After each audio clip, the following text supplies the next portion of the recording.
നമസ്കാരം. അങ്ങനെ V D സതീശന്റെ കാര്യത്തിൽ ഒരു തീരുമാനമായി.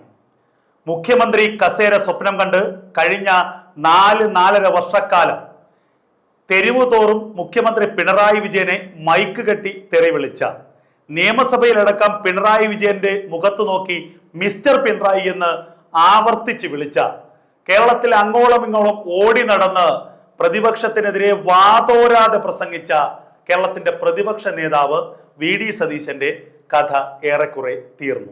കേരളത്തിന്റെ മുഖ്യമന്ത്രിയാകാമെന്ന വി ഡി സതീശന്റെ മോഹം എന്നേക്കുമായി തല്ലിക്കെടുത്തി കെ സി വേണുഗോപാലും രമേശ് ചെന്നിത്തലയും. വി ഡി സതീശനെ ഒതുക്കാൻ ഒന്നു ചേർന്ന് ചെന്നിത്തലയും കെ സിയും കളിച്ചപ്പോൾ ഹൈക്കമാൻഡ് തന്നെ കേരളത്തിലെ നേതാക്കന്മാരോട് പറഞ്ഞു, മുഖ്യമന്ത്രി ആരെന്ന് ഞങ്ങൾ തീരുമാനിക്കും, ആദ്യം ജയിക്കാൻ നോക്ക്. കേരളത്തിൽ 71-72 സീറ്റ് നേടി കഷ്ടിച്ചെങ്കിലും അധികാരം പിടിക്കാൻ നോക്കൂ എന്ന് ഹൈക്കമാൻഡ് പറയേണ്ട ഗതികേട് വന്നു. ചരിത്രത്തിൽ ആദ്യമായി ഒരു തെരഞ്ഞെടുപ്പിൽ മുഖ്യമന്ത്രി ആരാകുമെന്ന് തീരുമാനിച്ചിട്ടില്ല. മുഖ്യമന്ത്രിയെ മുൻനിർത്തിയായിരിക്കില്ല തെരഞ്ഞെടുപ്പെന്ന് ഹൈക്കമാൻഡിന് സോണിയാഗാന്ധിക്ക് പറയേണ്ടി വന്നു. ഇതിന് പിന്നിൽ വലിയ ചരടുവലികൾ നടന്നിട്ടുണ്ട് എന്ന കാര്യത്തിൽ യാതൊരു തർക്കവുമില്ല. രണ്ടാം പിണറായി സർക്കാരിന്റെ ആദ്യ 3-3.5 വർഷക്കാലം പ്രതിപക്ഷ നേതാവ് എന്ന നിലയ്ക്ക് വി ഡി സതീശൻ വലിയ ഒരു പ്രോഗ്രസ് ആണ് ഉണ്ടാക്കിയത്, അല്ലെങ്കിൽ വലിയ പെർഫോമൻസ് ആണ് നടത്തിയത്.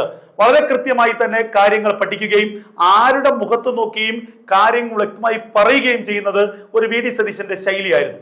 എന്നാൽ അവസാന കഴിഞ്ഞ ഒരു വർഷക്കാലം വി ഡി സതീശന്റെ ഗ്രാഫ് താഴേക്ക് പോകുന്നതാണ് നമ്മൾ കാണുന്നത്.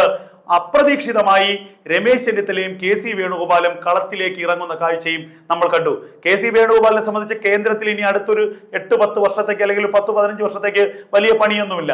രാഹുൽ ഗാന്ധിയുടെ പുറകെ വെറുതെ പെട്ടിയും എടുത്ത് നടന്നാൽ വലിയ വിലയൊന്നും ദേശീയ നേതൃത്വത്തിൽ നിന്ന് കിട്ടില്ല എന്ന് വേണുഗോപാലിനും അറിയാം. അപ്പോൾ കേരളത്തിൽ ഭരണം കിട്ടിയാൽ കേരളത്തിലെ ഒരു മുഖ്യമന്ത്രി അതൊരു വലിയ പദവിയാണ് എന്ന് തിരിച്ചറിഞ്ഞ കെ സി വേണുഗോപാൽ കേന്ദ്രത്തിലും ഒരു കാൽ, കേരളത്തിൽ മറ്റേ കാൽ, അങ്ങനെ കേരളത്തിലും കേന്ദ്രത്തിലുമായി 2 കാലിട്ട് അങ്ങോട്ടും ഇങ്ങോട്ടും കളിക്കുന്ന ഒരവസ്ഥയിലേക്ക് ഇപ്പോൾ എത്തിയിരിക്കുന്നു. അതിന്റെ അർത്ഥം ഭരണം കിട്ടിയാൽ കെ സി വേണുഗോപാൽ ചിലപ്പോൾ കേരളത്തിലെ മുഖ്യമന്ത്രി ആയിരിക്കാം. മറുഭാഗത്ത് ഒന്നാം പിണറായി സർക്കാരിന്റെ പ്രതിപക്ഷ നേതാവായിരുന്ന രമേശ് ചെന്നിത്തല, അന്ന് രമേശ് ചെന്നിത്തല കൊണ്ടുവന്ന ആരോപണങ്ങളൊക്കെ തന്നെ വളരെ അധികം സർക്കാരിനെ പിടിച്ചുലച്ചിരുന്നു.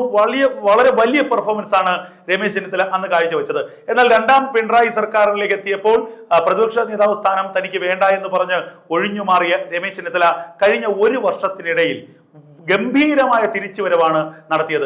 തിരിച്ചുവരവ് നടത്തിയെന്ന് മാത്രമല്ല, സ്വർണ്ണക്കൊള്ള വിഷയത്തിലടക്കം സർക്കാരിനെതിരെ വലിയ വിമർശനം ഉയർത്തിക്കൊണ്ട് വീണ്ടും ലൈം ലൈറ്റിലേക്ക് എത്താൻ രമേശ് ചെന്നിത്തലയെ കഴിഞ്ഞു. അതോടുകൂടി രമേശ് ചെന്നിത്തല എന്തുകൊണ്ട് കേരളത്തിലെ മുഖ്യമന്ത്രി ആയിക്കൂടാ എന്നൊരു ചിന്ത കേരളത്തിലെ കോൺഗ്രസിൽ വലിയ രീതിയിൽ രൂപപ്പെട്ടു. മാത്രവുമല്ല ലീഗ് അടക്കമുള്ള ഘടകകക്ഷികളുടെ വലിയ പിന്തുണ വി ഡി സതീശനേക്കാൾ രമേശ് ചെന്നിത്തലയ്ക്കുണ്ട്. രമേശ് ചെന്നിത്തല അല്ലെങ്കിൽ കെ സി വേണുഗോപാൽ കേരളത്തിലെ മുഖ്യമന്ത്രി സ്ഥാനത്തെ അല്ലെങ്കിൽ കേരളത്തെ മുഖ്യമന്ത്രി കസേരയിൽ നിന്നും വി ഡി സതീശൻ പൂർണ്ണമായും ഔട്ടാവുകയും ആ കസേരയിലേക്കുള്ള മത്സരത്തിൽ 2 പേർ മാത്രമായി മാറുകയും ചെയ്തു എന്നതാണ് ഇപ്പോൾ കോൺഗ്രസിൽ ഉണ്ടായിരിക്കുന്ന ഏറ്റവും പുതിയ ഡെവലപ്മെന്റ്സ്. കെ സി വേണുഗോപാലും രമേശ് ചെന്നിത്തലയും ഇനി കേരളത്തിലെ ഭരണം കിട്ടിയാൽ UDFന്റെ മുഖ്യമന്ത്രി കസേരയിലേക്കുള്ള മത്സരത്തിലാണ്. വി ഡി സതീശൻ പൂർണ്ണമായും ഔട്ടായിരിക്കുന്നു. വി ഡി സതീശനെ ഈ മത്സരത്തിൽ നിന്ന് ഔട്ടാക്കാൻ വേണ്ടി കെ സി വേണുഗോപാലും രമേശ് ചെന്നിത്തലയും ഒന്നുചേർന്നു. ഇനി ഇതിന്റെ അവസാന ഘട്ടം എത്തുമ്പോൾ, ക്ലൈമാക്സ് എത്തുമ്പോൾ ഈ രമേശ് ചെന്നിത്തലയെ കെ സി വെട്ടുമോ എന്നുള്ളതാണ് ഇനി കാത്തിരുന്ന് കാണേണ്ടത്. ഹൈക്കമാൻഡിൽ ഏറ്റവും അധികം സ്വാധീനമുള്ളത് കെ സി വേണുഗോപാലിനാണ്. അതുകൊണ്ട് തന്നെ അവസാന നിമിഷം ഒരു ട്വിസ്റ്റ് ഉണ്ടായി. രമേശ് ചെന്നിത്തലയെ വെട്ടി കെ സി മുഖ്യമന്ത്രി പദത്തിലേക്ക് എത്തുമോ എന്നുള്ളത് ഏറ്റവും സുപ്രധാനമായ കാര്യമാണ്. എന്നാൽ നിലവിൽ കേരളത്തിലെ കോൺഗ്രസിൽ നിന്നും ഘടകകക്ഷികളിൽ നിന്നും UDFലെ ഘടകകക്ഷികളിൽ നിന്നും ഏറ്റവും അധികം പിന്തുണ രമേശ് ചെന്നിത്തലയ്ക്കാണ് എന്നതിൽ യാതൊരു തർക്കവുമില്ല.